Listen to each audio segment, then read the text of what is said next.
Normally when I'm traveling all over the nation, being a man of the people, because that is a message about myself that I approve, I might be a little bit tired, especially when you in LA and you're waking up at 4 o'clock every morning.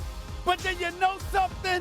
I was told I was going to be on the air with my brothers from another mother and Brian Windhorst and Tim Legler. I was told that Molly was in a good mood today. I was told, and I was reminded that it's orange and blue skies, baby.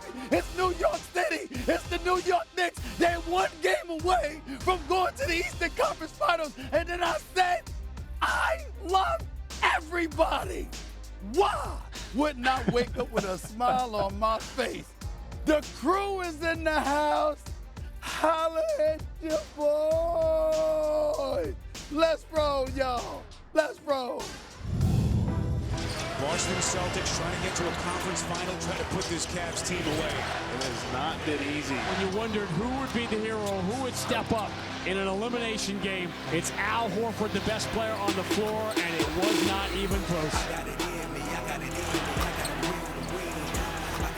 Boy, Horford has been a Cavs killer tonight. His 6th of the night in a virtuoso performance. The Boston Celtics are going to the Eastern Conference Finals. They're the first to reach the Final Four. For me, the biggest thing was just bringing energy. We had a great opportunity here at home to handle this, and I knew it was going to take a lot more. The one time I met Al Horford, Shakira concert. Good morning, everybody. Welcome into First Take. Thank you for being with us. Brian Windhorst, Tim Legler. Great to see you two. As always, Stephen A. looking dapper. I like that. It's a little new combo. New tie. Okay, I see you. Ryan Clark is also going to be here as well. We'll get into some football a little later, and Damian Woody. Hi, guys. How are we doing? We're doing great. Good morning. All right, let's get it started because it's game day. The Celtics advanced to the Eastern Conference Finals for a 3rd straight season. Jason Tatum scored 25 points as Boston defeated Cleveland 113-98 in Game 5 to win their playoff series. Boston will now take on the winner of Knicks Pacers. The Celtics road hasn't taxed them too hard so far as they've won 5 games this postseason by 15 points or more. That's tied with their most wins by at least 15 points through their first 10 games of a postseason. The last time they did it was 2008 en route to the title. Okay, let's look ahead here, Stephen A. Should Boston prefer facing the Knicks or the Pacers? Well, believe it or not, I'm going to sound sacrilegious here since I'm a diehard Knicks fan, and we all know this, the native New Yorker that I am, but I'm going to say the Knicks should be the team that they prefer, strictly because of health. No other reason. The reality is that with Julius Randle and Mitchell Robinson and Bogdanovich and, a hobbled OG Anunoby, if I'm the Boston Celtics, even though obviously the Knicks grind and they gut things out and they make everything hard for you, I understand that. At the end of the day, as great as Jalen Brunson has been, as great as he is and has proven to be, the reality is that he's a 6'1" guard, and you're talking about a 6'5" Drew Holiday, a 6'5", 6'6" Derek White, a 6'7" Jaylen Brown, a 6'9" Jason Tatum.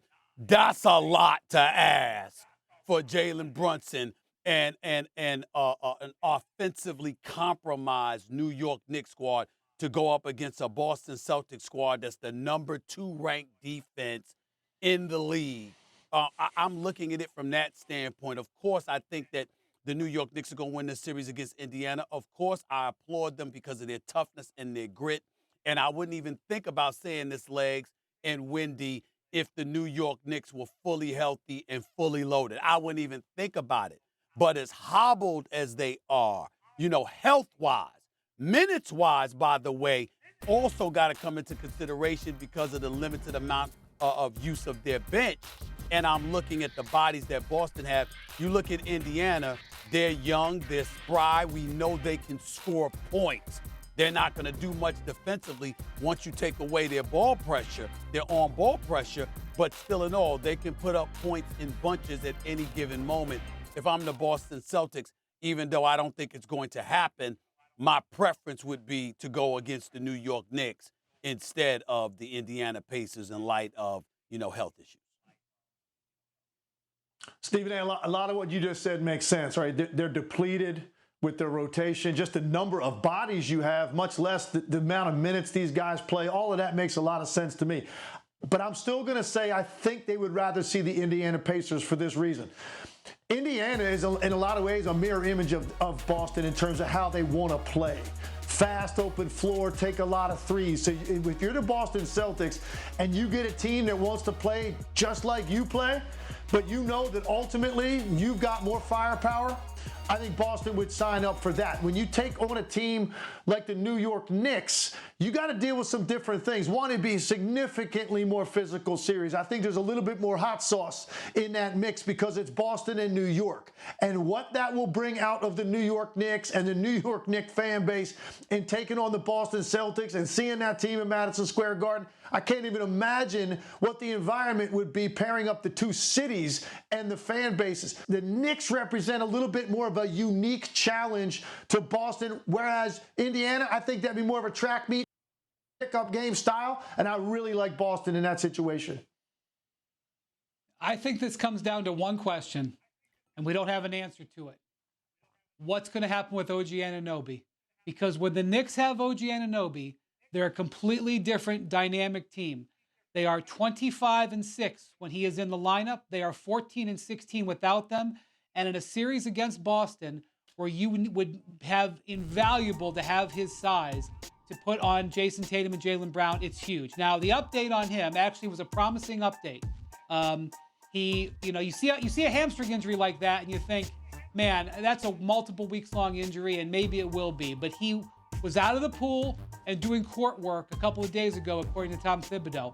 And I think that at least cracks the door that it's possible you could see Anunoby in the next series. I don't think, you're not going to see him tomorrow in Indy, and I don't think you'd see him at the beginning of the next round or a Game 7.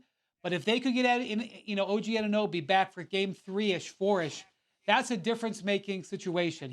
And by the way, Stephen A., I feel so bad for you. Usually I know that you're happy when you're in L.A. I feel bad for you. You couldn't have been at the Garden the other night. I have gone to dozens and dozens of games at the Garden over my career. I used to live in the city and would go to a bunch of games. Never have I felt that situation like was in the Garden the other night. The Knicks fans are in heaven right now. Even before the game, those two losses in a row you think would dampen their spirits. Everybody was walking on air. So I'm telling you, that venue, I know that Boston has been great on the road in the playoffs, and I appreciate that. They're battle-hardened. There's nothing I question what Boston can do on the road. And Indiana has been great at home. They've won their last 10 at home. But playing in the Garden with OG Anunoby, that'd be a tall task for the Celtics. Well, listen, let me tell you this, man. I'm glad you brought that up, man. I'm glad you brought that up. Because, listen, you don't hear too many people, particularly in corporate America, talking about how happy they are with their job, and their bosses. Well, we got Jimmy Pitaro, the president here. Jimmy Pitaro. I hope he's watching. I hope he's watching right now. Jimmy Pitaro's watching. Burke Magnus. I hope you watch. I hope you watch. Burke Magnus. And let's not forget that damn Dave Roberts, my brother. I love him dearly. You understand that? Those are all my bosses, America. All my bosses, okay? Now, I thought I was loved. I thought I was appreciated. I really, really did. I really, really did. But I had courtside seats to the Knicks game the other night. Couldn't go. Because I had work to do for ESPN. I had work to do. Couldn't go. Mr. Roberts was there. Yeah, I know. I know he was there. Yeah, I know they all were there. Okay. I couldn't go. Just like I couldn't go to the Super Bowl. I mean, there's some big, big moments, you understand, that I have missed. I want America to know this.